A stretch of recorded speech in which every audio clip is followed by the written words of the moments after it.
Hey there, my name is Lexi, and thank you so much for joining me this week for the LexChat. In this LexChat, I'm going to be talking about the performative nature of engineering and how being an engineer is a performative job, in that I'm always finding that I need to mold and match my energy to whoever is in the room and try to match the vibe, that kind of conversation, right? So if that is a conversation you are interested in hearing more about, stay tuned.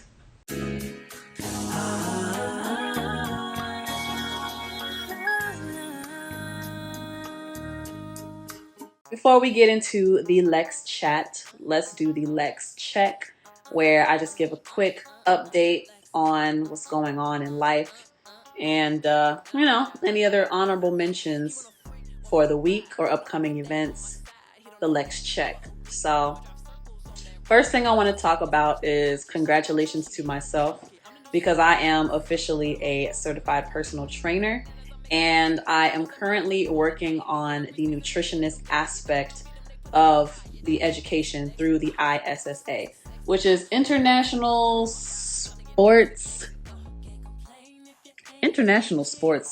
something of America.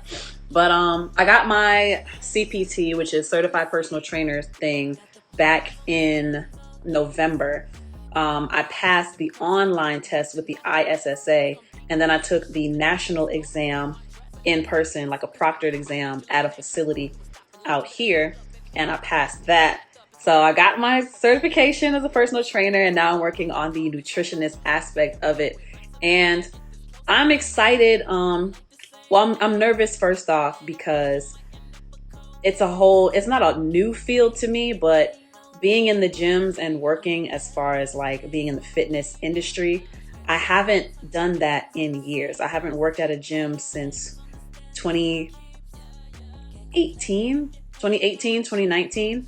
So that part is a little bit scary, because it feels like I'm starting a new job, and I don't want it to be like I'm leaving music behind or anything. It's just I'm adding on to what I like to do. I've always worked out. I've always had an interest in fitness. So I feel like, why not try to make it profitable by becoming a certified personal trainer and certified nutritionist through the ISSA. So it's just scary in that the same way I had to build up my clientele for engineering and music is the same thing that I'm going to have to do to build up clientele for the fitness aspect that I'm adding on to my repertoire of skills, right? So, and you know how many years I've put into investing into music?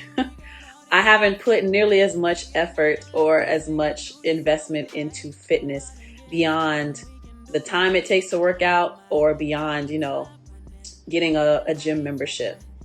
Braid Up by Kay, that's my cousin, y'all. Hey, what's up? I'm just doing the Lex check right now, updating on my life.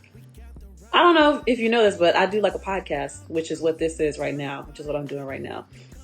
But yeah, just talking about how I got my certification as a personal trainer, and now I'm studying to be certified as a nutritionist. And I think I'm making it a little more difficult on myself than I need to, because I have a client base already. And that client base is from the music that I'm doing. So, and I've already been talking to some of my clients and asking them, letting them know that I am certified now and that I'm working on my nutritionist portion. And everyone's like, yeah, I think I need a trainer. But people needing a trainer and then them actually hiring me outside of the studio as a trainer, I worry about people keeping me in a box. Braid Up by Kay says, you have always loved working out, so this is a great venture. Thank you. I would have to agree. And yeah, I just want to make sure that anything that I already like to do in life, why not see if I can make money from it? Hopefully it won't take away like the fun aspect of it for me, but hopefully it will just like inspire me to keep learning more and inspire me to keep bettering myself. And something that I'm noticing from just studying the nutritionist aspect of it, I already knew I wasn't really taking care of myself that great, but now I'm like able to put words and vocabulary to what I'm doing to my body by not like taking care of myself too well. Okay. DJ Proof says, hey, beautiful. What's up, DJ Proof? And what's up to everybody just clicking in? We are currently doing the Lex Check portion of the Lex Chat. Y'all can see that I pinned to the comments that this week's topic is engineering as a performative job. So if that's something y'all are interested in talking about, then definitely stay tuned in. I'm just going to update y'all on a few more like life events, and then we'll get into the topic. Melody Seaway says, what up, Lex? I haven't seen you in a long time. Where you been at? You still doing music? DJ Proof says, nothing much, too broke to sleeping. Too broke to sleep. I feel you on that. And speaking of too broke to sleep, I think part of my like money story, which is like how I relate to money, I'm always like worried about not making enough money. And oh man, too broke to sleep. If that was a person, it would be me this week. Because just yesterday, well, let me start with today, because my days are so blurry just based on the fact that my schedule in music is all over the place. So for those who didn't know, I'm a singer and songwriter, but I work as an audio engineer to pay my bills.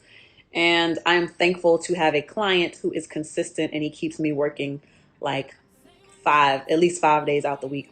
But he's kind of a rock star in the way that he works all hours of the day. He likes to be in the studio like after 11 o'clock, most times after midnight. Braid Up by Kay says, being an entrepreneur is always a worried feeling. It is always worrying, because I always worry about, especially with being an audio engineer and, singer, and then to go back to the fitness thing too, I have to put in more hours as an entrepreneur than I ever had to do working W-2 for somebody else. And I was having a conversation with one of my film friends today, and we were just like, I was explaining to him like how I pay myself. So technically I am employed by my own company. I'm the only employee right now, but how I pay myself is it took like maybe like 6. Well, really I based it off of what I used to get paid from my regular jobs. And I just translated that into what that would look like for audio engineering, right? So let's say I made $1,600 either working in gyms for a full time or when I was managing the studio, and he paid me monthly $1,600. So that was like my baseline.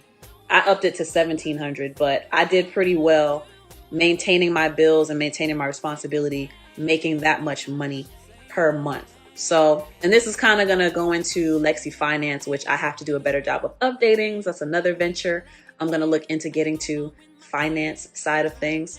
And at least helping people with credit card debt. But as far as like, I used those paychecks and observing my income to determine, okay, this is a baseline. This is how much I am used to making. So can I maintain making this much for myself outside of the umbrella of somebody else's company under my own company, right?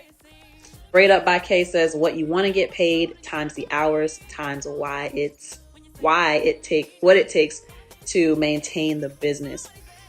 And there's this funny audio going around I don't have TikTok, but everything on TikTok gets to Instagram.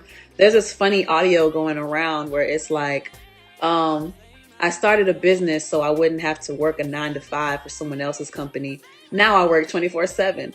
Fuck. I want to do something to that video. What up, Biz? Oh man, let's see. 30 Snares says you have your LLC for both businesses. I spreadsheet everything.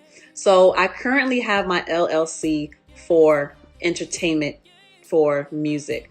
So anything as it pertains to what I do in the studio, or when I get booked as a singer for private events, or a model for music videos, all of that falls under entertainment. So that falls under my LexC solo group, which is an LLC.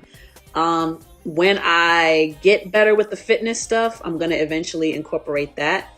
And then I also want to get into car rental through Toro. So I will eventually do an LLC for that and just try to, figure out ways to make multiple streams of income for myself. But to start, the way that I pay myself is the baseline that I had was, okay, I'm used to making this much. Can I make this much money under my own umbrella and not under the umbrella of someone else's company? And so that became like a quota that I created for myself. So if I made $1,600 a month, right? Let's say that there are 4 weeks, roughly 4 weeks in every month. That means I need to be making $400 a week. All right. How much do I get paid per hour? Let's say that I'm getting paid $20 per hour. So that is 5, 10, 15, 20. That's 20 hours a week, at least 20 hours a week that I need to work to make my quota of $400 weekly. And so that's how I've been breaking it down. And I experimented a little bit where when I first got off of being paid salary as the manager of the studio. What's up, Pillow? I experimented with, okay, there's 30 days in the month. Let's say that I go hard for 23 days and then the last week or so of the month, I'll chill out and be able to do whatever. That actually worked pretty well for a while because I was struggling with burning out and basically because I'm afraid of not making enough money, I was overextending myself and throwing myself all over the place. And I was burning myself out. And then engineering was not fun because I was doing sessions because I had to, not because I actually liked the people, which that's with anything you do in life. You're not always going to necessarily love every aspect of the job, but this was during a time, especially when engineering was not necessarily that fun for me. So that's something I had to deal with. Dirty Snare said I spreadsheet everything. So yes, spreadsheets were a big help for me after I established my baseline and then I established a weekly quota for how much I wanted to make. I created a spreadsheet on Google Sheets, I think it's called, which is basically like Excel, but in Google Drive on Google. I like it a lot because it's like cloud-based and I can connect it to my phone and all that good stuff. But I created a spreadsheet and I might make it available on my website. But basically the date, the description of the job, how much money is coming in or how much money is going out, the method of payment, and when I deposited the money. So if it was a Cash App, when did I cash out for that money to go into my account? If it was cash, when did I deposit it into the bank? And then a process column for when did I take note of this money? It's a lot that I have to explain, but basically when I have processed something, that means that I have looked at the money for that week and I set aside, this is how much is for my payroll. This is how much I'm using for taxes. This is how much is going towards business expense. This is how much is going towards profit. So I have 5 business accounts, right? And I actually did an online course for taxes for LLCs or just getting more organized with money in general. And I put this suggestion into practice.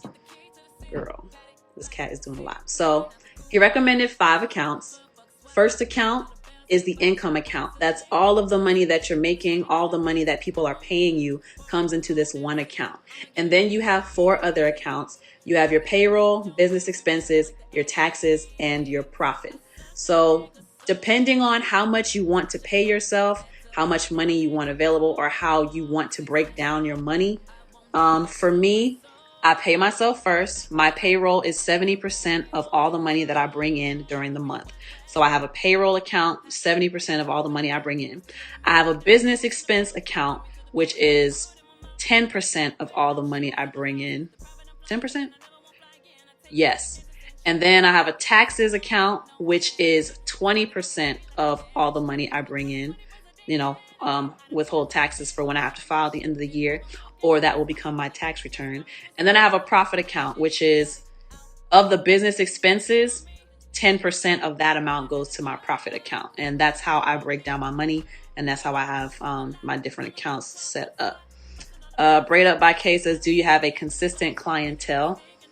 Right now, I have one for sure consistent client. And the way that I'm trying to do that, like, I know that it's very tricky and very scary to only rely on like one or two clients. I do have a lot of people that I work with, but he is the only one right now that is consistently booking like 3 to 5 times a week, like it was a gym workout. Other clients, this is the scary part too about being in the music industry and what would become scary for being in the fitness industry as a personal trainer. Clients are going to go through certain cycles where, especially with music, right, there is a stage or a phase where we're in the studio nonstop recording all the music. And then there's a stage where we are mastering or mixing the music, making sure that all the levels are good, making sure that it sounds nice, and getting it ready for distribution. And then there's the phase where we are mastering the song, which is bringing everything up to standard to be distributed on radio, pitched to film, TV shows, video games, all of that stuff. So during those phases, that's where I make the bulk of my money, by recording and by mixing and by mastering or referring them out to my mastering engineers. Another way that I can try to stay in contact is offering my services by distributing the content for them. So I sit down with them, we do a consultation, we create either a CD Baby profile or a DistroKid, which are just platforms to distribute the music through Tidal, Spotify, Apple Music, whatever streaming platform. So I offer that service, but a bulk of my money is made during the recording, mixing, and mastering phase. After they do that, artists will go into performance mode, or they'll go into like music video mode, content mode, promo mode, which at that point I lose them and they they are not going to be as consistent in the studio because they've moved on to the next phase. So that's very, says, right, I hate recording wannabe rappers to pay bills. It gets extremely draining. Oh, what's up, Libby? Libby V. I just combined your name, so sorry. Dirty Snares also says you can also donate your time and deduct that for charitable contribution. That's a new one that I will need to be educated on because I'm not sure about that. But yeah, so that's never ending. We back in our feelings. We acting like enemies one day. The next we okay. The sex be OD.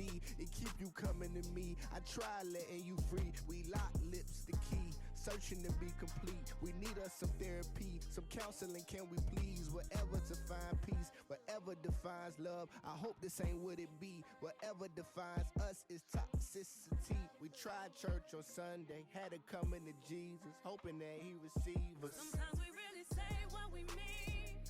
Sometimes we lie to hurt each other's feelings. And we know that ain't how we supposed to love. If toxic was a picture, it'd be us. The definition of us. Toxic love. The definition of us. Toxic love.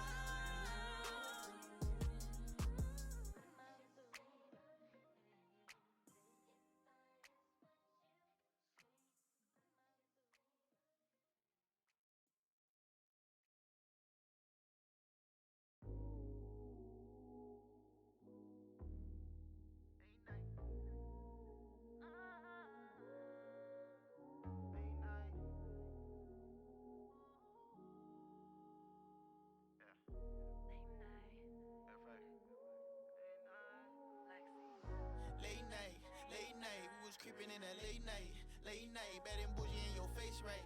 Slim Jam in your body and your waist tight, hope it tastes right. You know I got you, baby, this that after date night. Do me like you want, cause you know I don't play nice. Since I got you home, let me play you a song. Let my thighs be your headphones, so baby. Baby, spread them legs like a kickstand. I can hit it, call me a hitman. Got you gripping on my wrist like a wristband. She legit, she my secret weapon like the 6-man. She the shit, every time I dress her, she in 6-band. Take a pic, anything you want it, I go get, and maybe I go get it. I can have your wrist lit. Baby, you a fit bitch, you fine for a fit bitch. Shorty go to range, get a rover, and when she come over, have her coming over and over. Like a nigga just because of you, you know what you do. Goddamn, goddamn, raise your hand if you working hard. Goddamn, goddamn, raise your hand if you know you say, yeah. She work, hey, she work, hey, she work, okay, yeah. She work, hey, she work, okay, hey, she say, you can tell them that you say, you can tell them that you say.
Aspect of it. I mentioned how I wasn't the most happiest I wasn't the happiest during that time as far as like engineering.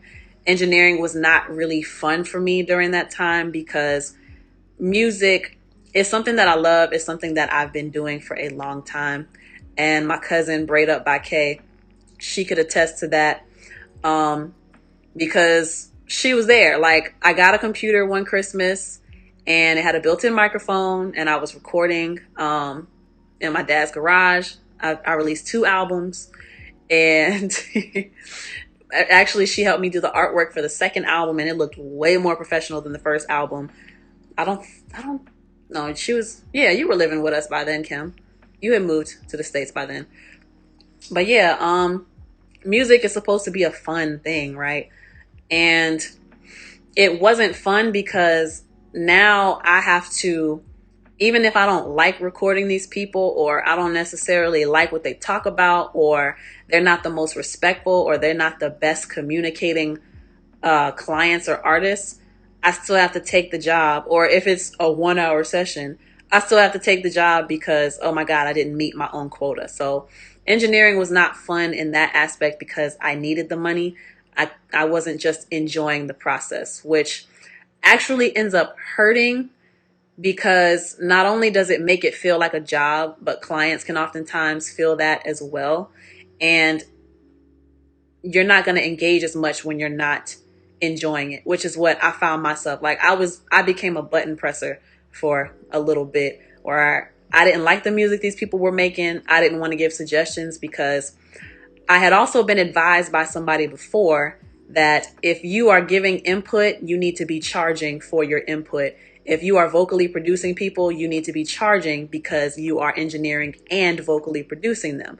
So I wasn't trying to give my input because I felt like, y'all don't have the money to pay me for all those extra things anyway. But it was making the sessions not like comfortable, not fun. And I had to get out of that and realize that if I make sure that people are going to have a great experience with me, it'll be more fun for me, and they will see that I care about the final product. Whether I rock with your music or not, the sound quality is going to be there. But me being involved, that's showing you that I care, that you want to do this music thing, whether you're going to take it seriously as an artist or whether you just come in here to do it because it's something fun for you to do. So when I changed the way that I approached it, because the other thing was people are not as educated as far as like, if the engineer is giving you input, that's creative input into the track. Am I going to get paid for that? Or are you at least going to give me credits on this song because I helped it become what it is? But yeah, enough of that rambling. We got some questions. Libby V asks, how much do you charge for engineering per hour? Currently, it depends where I work, but on average, it's $20 per hour. It's ranging $20 to $35 per hour. Yeah, for my engineering fee. Pillow Jones asks, first question, are you going to go with the project title Good Girl Gone Ratchet? That would be fire. I've been thinking about it since you said it last night, and I screenshot that again. I've definitely been thinking about it since you said so last night. Um, that would be a good way for me to be able to include the more rap kind of records that I've been doing lately, because I have a solid 7 R&B songs ready, but I've been on my rap-ish for the past month now. So that would be a great way to get the rap songs onto the album and avoid it being just an R&B album. Braid Up K says those were the days back when I was recording in the garage and we was pressing up the CDs and the artwork. And it's like, Braid Up by K says that's where the boundaries come in. Libby V says no to button pressing. Braid Up by K says charge your worth. Libby V says if I vocal produce or give input, I get a percentage on the splits.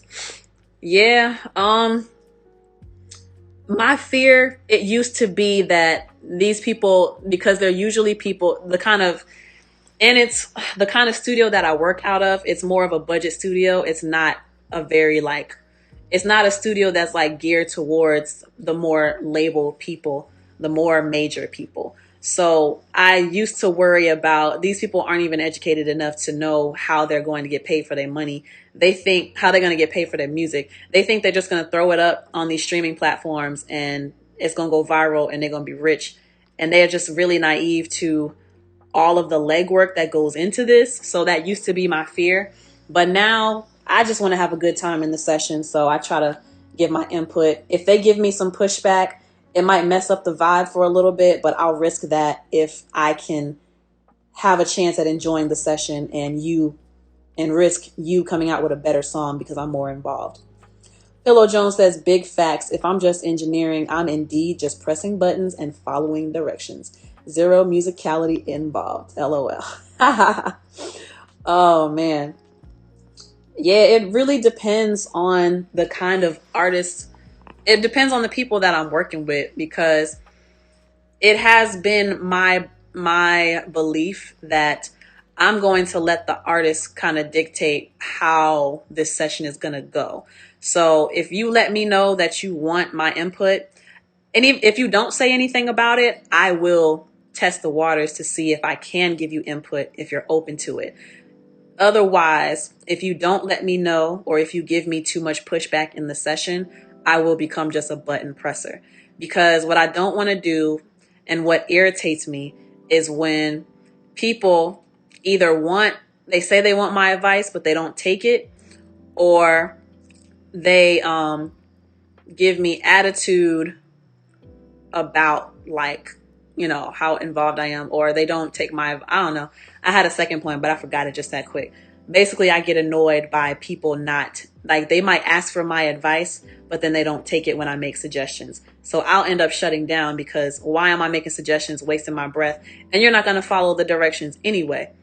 You came to me because you trust my sound, you like my music, you want me to kind of give you what I do, but you're not listening to what I'm telling you. And I try to tell this to artists all the time too, as a sidebar. I'm the type of engineer that because I'm an artist first, I understand that I am not, as an artist, the reason why I engineer myself is because I don't like people trying to tell me what to do, how to sing the song, what to say. I already have in my head how I want to tell this story.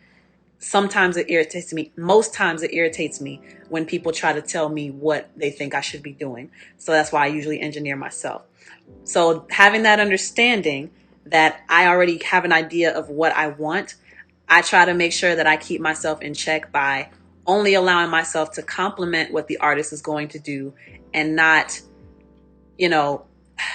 pushing my own style onto them. Show me what you got and I will show you how you can do better at what you have.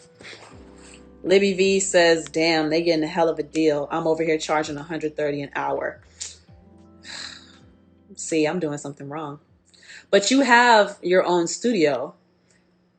And that also comes with you have the clout, you have the credentials, you got the plaques, you got the placements. So when people are coming to you, they know that they're getting a certain sound. You know what I'm saying?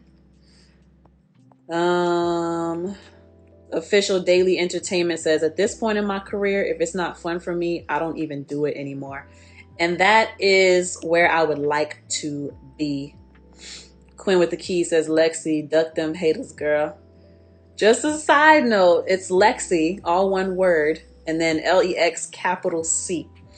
But yeah, at this point, I'm still not completely comfortable with turning down sessions that I know I may not enjoy, except for certain clients who have proven that I will never have fun with them. Like one client in particular, who he would always be high and drunk coming to the sessions. And he's not the nice kind of drunk. And he is the type who he's not really, in my opinion, taking his craft very seriously. He sounded the same for a few years now, and I just haven't heard any progress from him. But that's also because he's not consistent enough to be able to improve in a shorter amount of time. So yeah, but financially, I'm still afraid of not making the money that I want to make if I deny too many people. So the way that I've kind of changed my mindset is that I'm trying to become more of a people person as well, because I am introvert, but here's where that performative aspect of engineering comes in, right? I have to be able to match the vibe. I have to be able to connect with people. Something that I think is my superpower when I'm in sessions with people is, and in life in general, I don't judge people, and I'm very open to have all kinds of conversations. And so people feel really comfortable having different kinds of conversations with me, to the point where they open up and we just have hours long conversations. Or I've had clients crying and I'm hugging them and we're like crying together because they are telling me about certain experiences. Like one client a few months ago broke down in front of me and was like, my mom was the only one who believed in me, and I was going to give up on music, but then I came and recorded with you, and you make it just sound amazing, and you're involved and you're giving me advice, and you're making me feel like I can do this again, and I thank you. And it's a whole moment. I wanted to cry as well. But so the point that I'm getting at is I'm developing into the kind of person where I want to be able to put people's feelings first. I want to be able to have those relationships, those connections with people. So yeah, you might be able to find an engineer who's cheaper, but they not going to make you sound the way I do. They're not going to give you the direction that I give you so that I can tell the difference between your verse and your hook, or so that you're not delivering the same flow on every single song. I want to focus on creating those relationships. And these people are also going to understand that Lexi helps me with this stuff and we're cool and we could be friends, but I got to pay her what she's worth. So that's what I'm still working towards. I feel like it's taken me long, but it's taken me a long time to get to the point of feeling this way, but I'm grateful that I finally got to this point.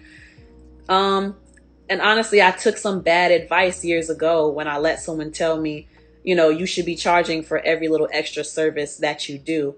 When really, no, the money is going to come. People keep coming back because they enjoy the experience. If you keep hitting people upside of the head with, oh, I could vocally produce you, but that's going to be an extra $20 an hour. Or I could make suggestions on some of your writing, but that's going to be an extra so-and-so per hour, and I want so-and-so on the splits. So it's really just like finding a balance of getting paid what I'm worth, but also making sure that the experience is worth it for the people that are working with me, the people who are working with me. So Quinn with the Key says, Lexi, duck them haters, girl. Positive reinforcement. Pillow Jones says, no freebies. They are going to have to pay me for my vocal production and musical knowledge. I went to school and put in work for this musical wisdom. I definitely hear you on that. I know you said that a while ago, but that just fits in perfectly what I just said. Quinn with the keys says, we got something big coming, girl. Yeah, we got to get in the lab, Quinn. Quinn with the keys says, Lexi, we got to hit. Price going up, girly. Pillow Jones, team introvert. Potty, potty, potty. Official Daily Entertainment says, that's the rewards of being the wizard you are.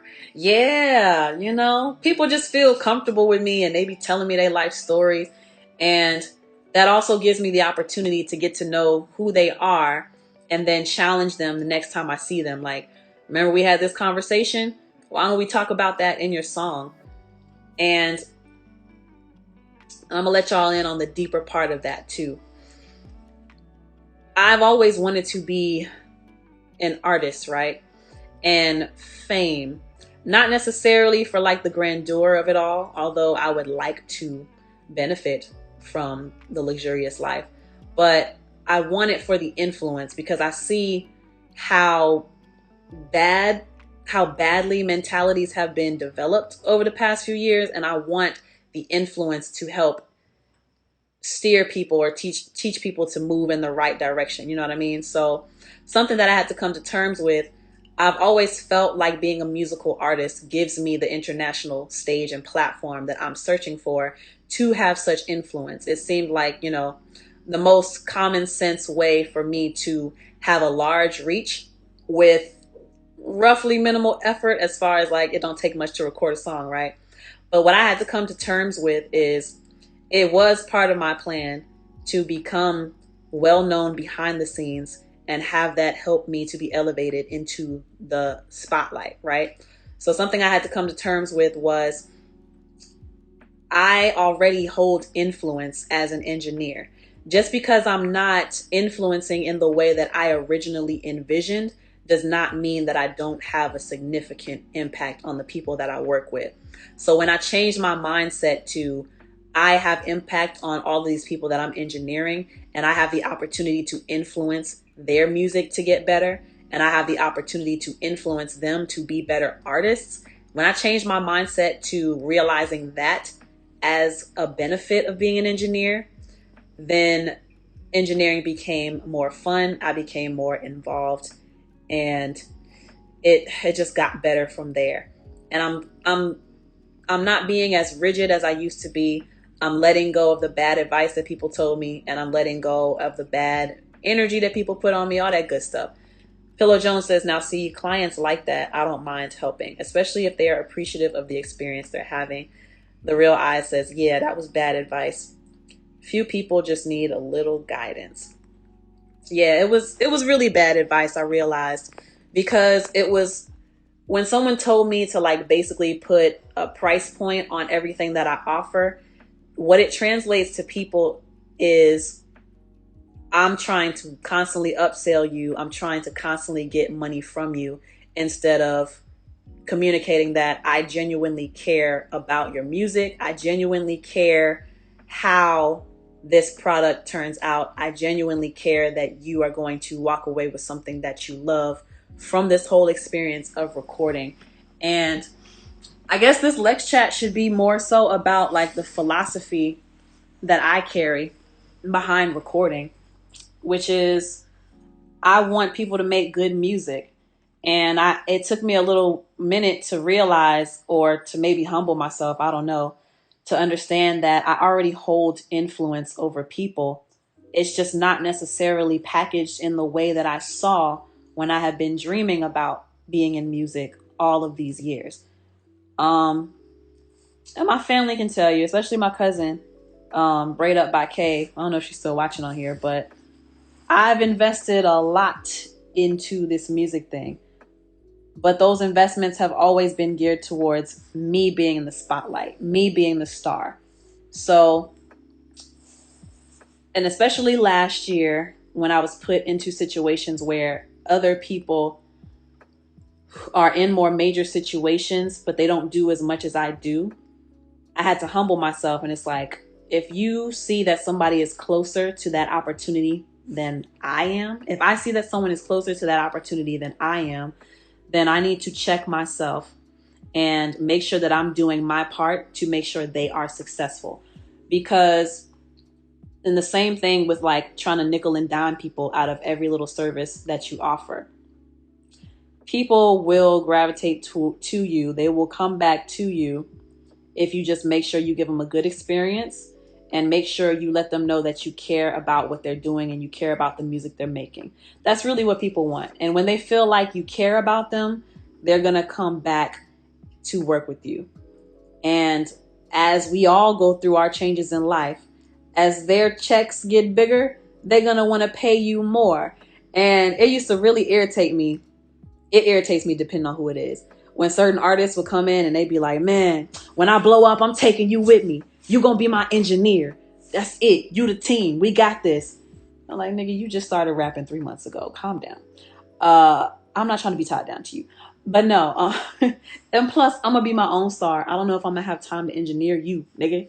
But nah, it used to irritate me when certain people would say that. But now it doesn't bother me so much anymore because even if I am in the background, I'm still living out a form of the vision that I have for myself, which is influencing the music industry to produce better music.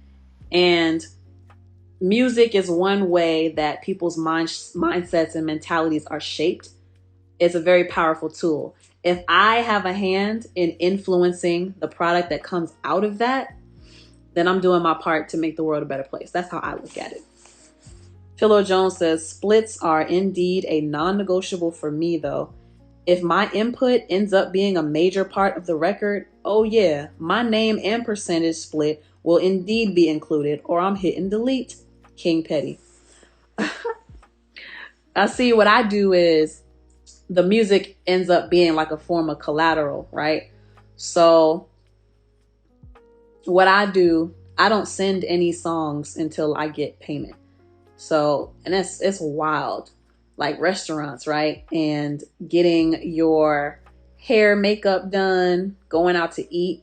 It's wild that they let you eat first before you pay for anything. Or it's wild that you get your hair done before you got to pay for anything. You don't know if I got the money. So I always wonder how like hairstylists and like restaurant places handle that kind of stuff. But yeah, for me, I use the music as collateral. I won't delete all of your stuff, but you're not leaving with a session. You're not leaving, like I'm not even going to send you an MP3 if I don't get my money. And that's just that on that. That's how I kind of control how this goes. I have heard about someone getting their stuff deleted though. Like there was this girl who used to come to Rich Productions, and when she first came, she had her own engineer, some guy. But I think she and the guy got into an argument, and she's actually a Jamaican artist too. They got into an argument and he deleted the whole session, and they had been in there for like 4 hours at that point. I don't know what kind of argument they got into, but he deleted everything and she walked away with nothing that night. I think she had already paid him and everything. I was like, yo, one day I will be that savage. One day. Braid Up K says, you are damn good at what you do. So my question is, do you have a package deal that comes with different experiences? Because at the end of the day, your time is valuable. Yeah. When it comes to the studio, I'm going to screenshot that because that's a good ass point. Different experiences that I can provide. So I do have different price points for like, if people only want me to engineer, which is basically like they already know how they want to do the song. They just need somebody to make it, to like record good sound quality and push buttons basically and do what they tell me to do. That's like the basic flat engineering rate. This is how much you pay me per hour. Now, if they want me to be the engineer and be a vocal producer and help like contribute to writing on the song, then that's going to be a higher hourly rate. And that's something that I typically discuss with them before we start the session. Like, hey, if you want me to help you write, because that's another thing too.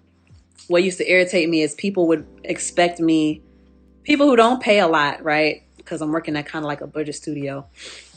People who are not great clients expecting me to want to give my input when I don't like you as a client. I don't like my experience with you as a client. So it's like a give and take when it comes to like the engineer and artist relationship, right?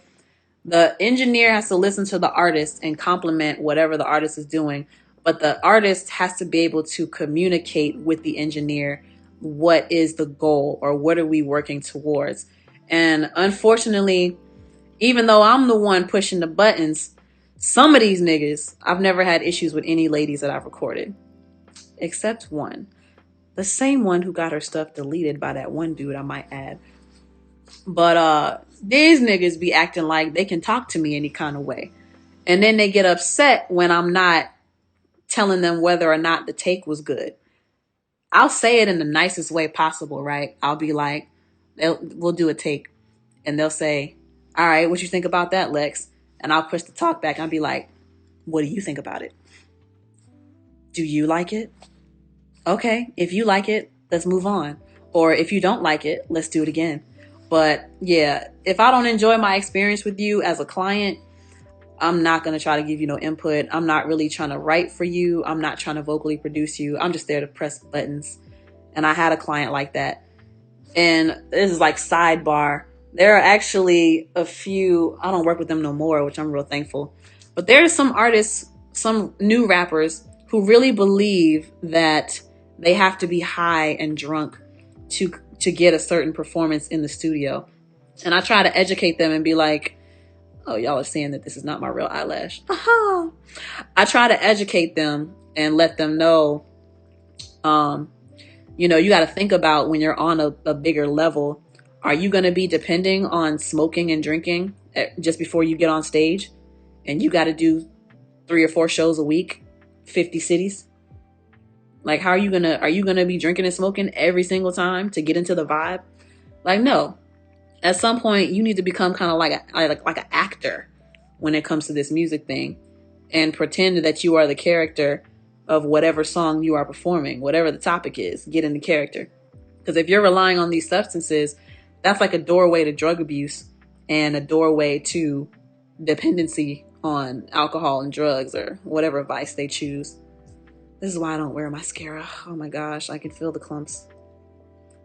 Guys. All right, Pillow Jones says, but yeah, to your point, because I do have different price points depending on what people ask me. Depending on what people are expecting of me, like how involved they want me to be. It's a conversation we have before the session gets started. Am I just engineering? Do you want me to help you write a little bit? Do you want me to vocally produce you and pull out the best possible performance out of you? Once we establish that, then they get the hourly. But if it's like a general engineering thing, but also on the flip side, so I could take that approach, or I could just raise my rate all across the board. Probably like what Libby has. Libby said he's charging $130 an hour to engineer. But Libby's just on a different level though. He signed, he got pub deals, he got major placements. But when you work with him, no matter who he works with, he is actively involved with the process. So I think I'm leaning more towards I'm just going to raise my rate and everybody has to pay that or not be my client anymore. But that rate will automatically include, okay, if you are hiring me, you will always get the experience of an involved engineer, an engineer who's listening, an engineer who cares about how you're performing the song, and I care about how this is going to turn out, and I care about the lyrics that you are putting down. So I'll get more hourly, but they also need to understand that I'm getting credits on these songs because I helped to make them what they are. The engineer is like one of the most important people in this whole equation. And more artists, especially these new little rappers that keep popping up, they need to understand that. And I'm working to educate the youngins. He a little young one too, the one I was talking about, who comes high and drunk to the sessions. I don't work with him no more. I haven't worked with him in 2 years. I told him why I don't work with him. Oh yeah. Am I taking off my liner? I hope not. I'm just taking off the mascara. I don't remember putting mascara on. Yeah. Pillow Jones says, if they need everything, I don't even bother with a per hour situation. I just charge one flat fee for it all. They usually like that because they see the value of not feeling rushed to create the song. Yeah, so, and that's a good point too. Um, I will, so like, let's say they want me to write a song for them. Cause I don't mind writing in session, but I usually like to write by myself a lot of times. So writing with someone in a studio and I don't know you like that, it can be kind of annoying for me. It can be kind of intimidating sometimes. So what I do with my songwriting, if they live in Atlanta, so I charge a flat fee for songwriting, but my songwriting includes 4 hours of vocal production. So if you're in Atlanta and you paid me to write a song for you, I'll pull up to whatever studio you're recording at, or if you're recording with me, hopefully they come record with me because I get the money from the fee that they paid for me to write the song, and then I get the hourly engineering fee. So, but I include 4 hours of vocal production in my songwriting price for people who are in Atlanta. So if they need me to pull up somewhere and help to vocally produce the song to get it where it's supposed to be, then I'll do that for the price that I charge. But yeah, one of the worst feelings is feeling rushed in the studio. And unfortunately, with some of this, with a budget studio, like where it's not a lot per hour, you're working with people who don't have a lot to spend. So they're trying to squeeze every last minute of studio time to get something recorded. But they're sacrificing the quality of it because, you know, they sacrifice the quality of it because they're more focused on trying to like rush it and get it done versus having it done well. Not realizing that you will end up spending more money in the long run if you do it that way, because you're always going to have to come back and make it better versus you could have just done it better the first time.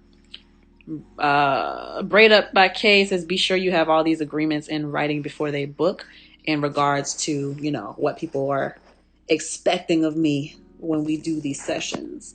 Hi. Pillow Jones says, most introverts definitely like writing alone. Way less irritating. Less irritating, and I get my ideas out a lot easier when I'm writing by myself versus having to consider 3, 4, 5 other voices. And everybody wants to do a different subject matter and everybody wants to do a different flow. But somehow we're trying to make it all mesh together, and I don't like it. I dealt with that last year. Everybody's fighting to get their lyrics into the song because, you know, it's a chance for a major placement, and it's just not enjoyable for me. But yeah, what are we talking about? Some things. We talking about engineering, ain't we? I guess I want to touch on, because we're nearing like the close, like the close of the hour. So I want to touch on the performative aspect that I was mentioning earlier, especially being an introvert, right? I don't always have the energy. Like, people think I'm outgoing, and I am outgoing once I get to know you. And for some reason, I'm pretty outgoing when it comes to these Instagram lives and, being on social media. But in general, if I don't know you, then you would think I am an introvert, but only until I know you. So if I don't know you for real, I'm not trying to be all up in your face. I'm not giving you extra energy. We not doing too much. What is she doing in there? She's in my kitchen. Motherfucker. Oh, girl. I was going to hurt you if you were on my counters. I still got my spaghetti and stuff on the counter. I totally forgot that she can climb on the counters now. She can climb on the countertops. If she would have been in my spaghetti, you are never getting out of your room again. But anyway, so people think that, you know, just because I'm outgoing on here, that I'm outgoing in real life. In real life, unless I know you, I'm very quiet. I come off very shy. I might even come off bitchy because I have resting bitch face and I don't smile a lot. I love to smile, but if I don't know you, I'm not really smiling around you. And that kind of rubs people the wrong way. Especially the other day, I was in a session with one of my clients who I've been working with him for over 6 months. So I have a good relationship with him. I can joke around with him. We have a good time in our sessions. But when new people come into the session and it's a girl, she thought me and him were messing around. So she brought weird energy to the session. And like, he noticed that I wasn't as bubbly as soon as she came in. And it's just like, well, you gotta understand, because I was the same way with him, and he understood it once I explained it and reminded him, like, hey, I was the same way with you. When we first started working together, I wasn't all bubbly, I wasn't jokey. I was still trying to figure you out for probably at least the first month that I started working with you. And it's the same thing when new people come into the studio. I'm observing you. I'm in observation mode when I first meet people, especially in a safe place. The studio is supposed to be my safe place. So when it comes to the studio and when it comes to like my personal life, I have to observe you for a certain amount of time to determine if it's safe for me to be myself in front of you. If I determine that it's safe for me to be myself in front of you, then I will open up and we can have fun and I start joking. I'm actually quite hilarious, I've been told. But if I observe you and I determine that I don't like your energy or I don't feel safe opening up to you, then you will get a limited edition of me, a limited version of me. You will not get my full bubbly self. Let's see, Pillow Jones, especially if there are whack voices and opinions. Oh my God, with all the writers being in one room, yeah. I dealt with that last year. I don't care how major the situation and the opportunity was going to be.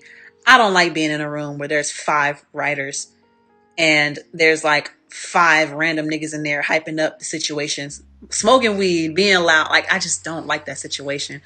It's not a happy place for me. Braid Up K says, you have always liked being by yourself, but when you get to know people, it's a completely different person. Yeah. I'm more goofy. I like to laugh a lot. Y'all laughing at this. Yeah, she ran upstairs. She knows she's not supposed to be in the kitchen at all, but she insists on going in there because she knows the food is in there. But for like the past couple weeks, right, I've gone through a couple loaves of bread because she can jump on the counter now and the fridge is right there. I keep the bread on top of the fridge. For the past couple weeks, she would be climbing on the counter when I'm away at work, getting the bread, biting through the packaging, and eating up the bread. I'm just like, girl, I get home and it's all stale. So, oh my God, she was about to get yoked up on live if she was in my spaghetti. Y'all just don't know. Anyway, Braid Up K says, that is so me, like Kevin Gates. So I am an introvert and get mistaken for aggression. All the time. And there was actually a period in time, I think this is before you moved here, Kim, but there was a period when, like, I think I was in elementary, but I never smiled.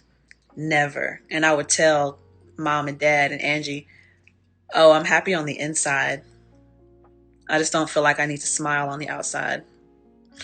And so they used to really worry about me. And looking back, I worry about myself. Like, what was going on with me back then? I don't know. I just didn't smile at all. Philla Jones said, man, listen, you better put that spaghetti away. That is a TikTok cat video waiting to happen. Listen, child. Philla Jones says, I remember when I first met you at Icon, you were very quiet and reserved. Very nice and polite, though. Thank you. She back. You better be on the floor. Yeah, run.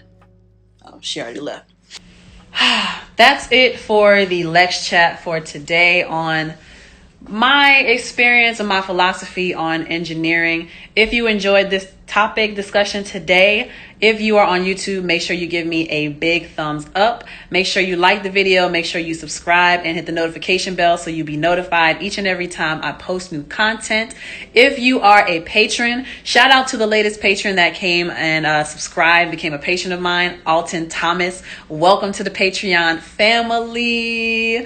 If you would like to become a patron for as little as $5 a month, you can become a supporter of mine at patreon.com/LexCATL. patreon.com/LexCATL, and you will get the live experience. You will get all the content before the general public sees it. You will get the bonus material of the Lex chats that I do weekly. So there's an extra 30 minutes of content that goes into the Lex chat that the general public will not see because they're just not part of that Patreon family. So if you want that, you want exclusive behind the scenes, and you want first dibs on the merchandise that I'm dropping, become a patron at patreon.com/LexCATL for as little as $5 a month.